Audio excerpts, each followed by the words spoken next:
Welcome Hey! to episode 95 of Just One More Topic.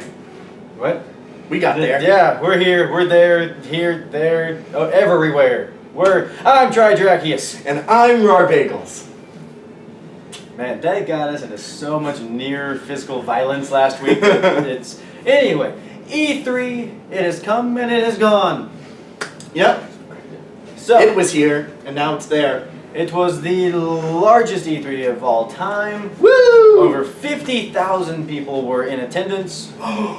Lots of people. Everyone paying attention to what's going to happen next for gaming. Yep. We had Bethesda, we had Microsoft, we had Sony, we had EA, Ubisoft, we had Square Enix, we had the PC gaming show. Yeah. It was there. It happened. It was sad face. the last day of the conferences wasn't exactly the most good.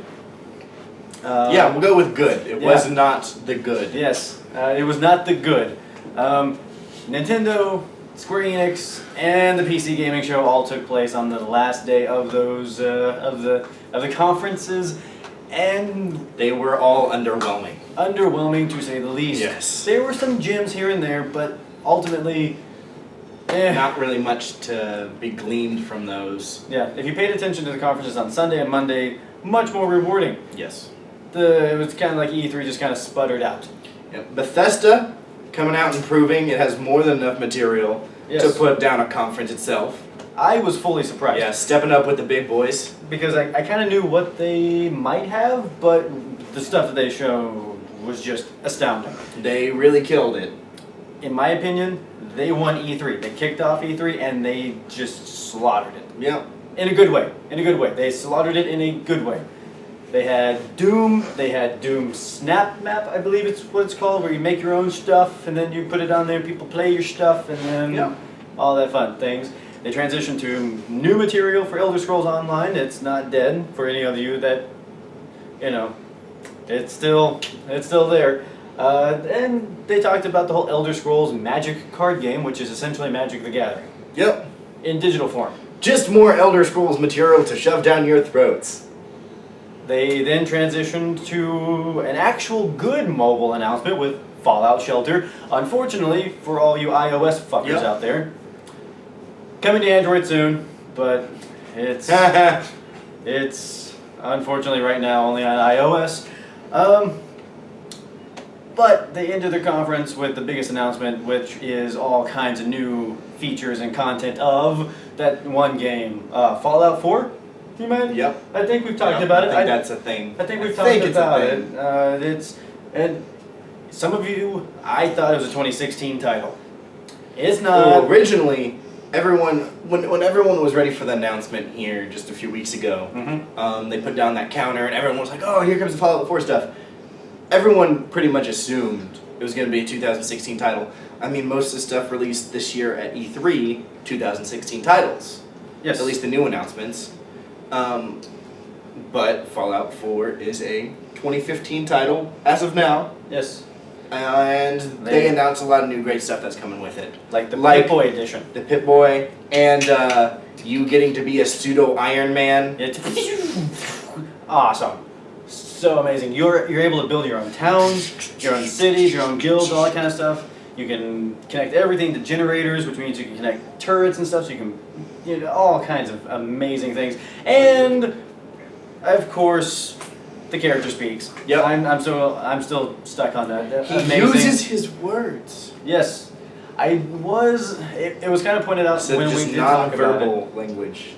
When we were Which talking apparently about he's always used post-Bethesda conference, we did make reference to the fact that some of the character models still look dated, but this is a huge open world. I can easily look past it. Graphics are not the thing that decides games for me. It's Fallout. It's going to be fun. Lots and lots of fun. They showed all kinds of customization with weapons, and it's just, this game's going to be amazing. We also got to see a lot of other stuff in E3. It wasn't just Bethesda, even though they were the best. Microsoft. Kicked off with Halo. Yeah. Pretty Which was strong. good. Pretty strong conference overall. They showed... Going early helps. Yes, it definitely does. That's one of the best things about it is that, yes, the conferences after you are able to kind of see what you talk about. But for the most part, you're able to get it out of the way. Yeah, it's not like they can really change up what they have slated to go Yeah. on, and so you're able to kind of release that multi-platform stuff before everyone else. Yeah, they talked about a new mode where it's player versus everything, Yep. which kind of cool. There's things for the new Tomb Raider, I believe. It was either that or Square Enix's conference. But let's see, Gears of War 4 was officially announced. Looks pretty badass. I thought it was. I bet you thought Gears of War was done. You were wrong. Yeah, because this is gaming world. Nothing ever actually Nope. ends. Not gonna happen. Just in case you thought that there was some kind of, this is what's going to happen. It's gonna, we're gonna just keep the story. Don't worry about it. Just be ready for more. Yes, it's like, oh, there's a trilogy. Oh, and there's another trilogy. Oh, and there's another trilogy. It's gonna happen. But the definitive edition, they announced the beta for it. Awesome. Yep. I got to play a little bit of it. It's pretty cool. Let's see. They announced a partnership with Ford, bringing back one of their special cars, muscle cars, for Forza Motorsport 6, I believe. I think that's right. Forza Motorsport 666. There we go. They didn't have anything for Scalebound or Fable, but they did say that those are going to be for Gamescom, which is in 2 months, the European version of E3. So, And EA Mass did a good Effect. job. Mass Effect, the new Mass Effect, starting And- off what is potentially another trilogy, yes, happening elsewhere. That was a pretty big one. For all those who love that BioWare story. which I do. And then, of course, there's Star coming Wars. with it. Yep. There's Star Wars Battlefront. Yep. Star Wars: The Old Republic also releasing a new expansion that's free for all those who own the game. Sweet. Also claiming that they're getting back to their storytelling roots on that one, so that'll be interesting to see how that works out. Yes. Trying to keep changing the MMO game. Yeah, which, I mean, out of all the MMOs, Star Wars is definitely one of those universes that has the potential of being a long-standing and not quite the WoW killer. Not a WoW killer. But strong. We've kind of come to understand that You can't kill WoW. it's not happening. Blizzard Blizzard has it patented that you just can't kill WoW. Try as you might, not gonna happen. Elder Scrolls has failed. Star Wars has failed. So I mean, Star Wars wasn't able to do it. That game was fantastic. And when BioWare saw gonna that do? Star Wars couldn't do it, they decided, you know what, about that Mass Effect MMO, no, we're not going to try. Yeah. We're just going to say Mass Effect 4, which turned out to be Andromeda. Ubisoft. Just Dance. And lots of Tom Clancy games. Yeah. Ubisoft looking strong. Ubisoft looking strong as long as their games Actually, function. yeah. They work. No more Unity and Rogue bullshit. Stop that. You're better than that. Good conference as long as when the games come out they work. Yes. So Division, Ghost Recon's returning, Rainbow Six, which the Xbox One version will have Vegas and Vegas 2 packed in with Siege, which is kind of cool. 3 games for one. 2 of them remastered for Xbox One. Big announcement that we did kind of skip over on Microsoft. They did announce that 360 backwards compatibility is coming to Xbox One. That's big. So for all of you who didn't already sell your Xbox 360 games, go ahead and keep them Yes. because you can play them now. There Or will be able to play them. There's Not right now. Yeah, there's a few questionable things about that I'm kind of trying to figure out as far as like why it has to download the 360 game to the hard drive. Not really sure about that, but otherwise, backwards compatibility is coming to the Xbox One. I didn't really need them to show me what Mass Effect looked like running on the Xbox One with 360 graphics, but it is what it is. And Sony come out with, in my opinion, probably the biggest announcement of it all. They announced That Final Fantasy that you wanted. 15. What? What? 15? Who cares? 7! Oh, yeah! 7 is where it's at. Holy crap! Yes! Final Fantasy VII's remake. Fuck those big numbers. Yeah, we're going back in time. We're going back to the smaller numbers where things actually mattered. Pretty much anything from 10 and before. Yeah. So, Yeah. before Final Fantasy went off the deep end and just started becoming shit. So, Final Fantasy VII, they showed off Cloud and Barrett with this nice little, machine gun on. And it's not just a remaster. It's a remake.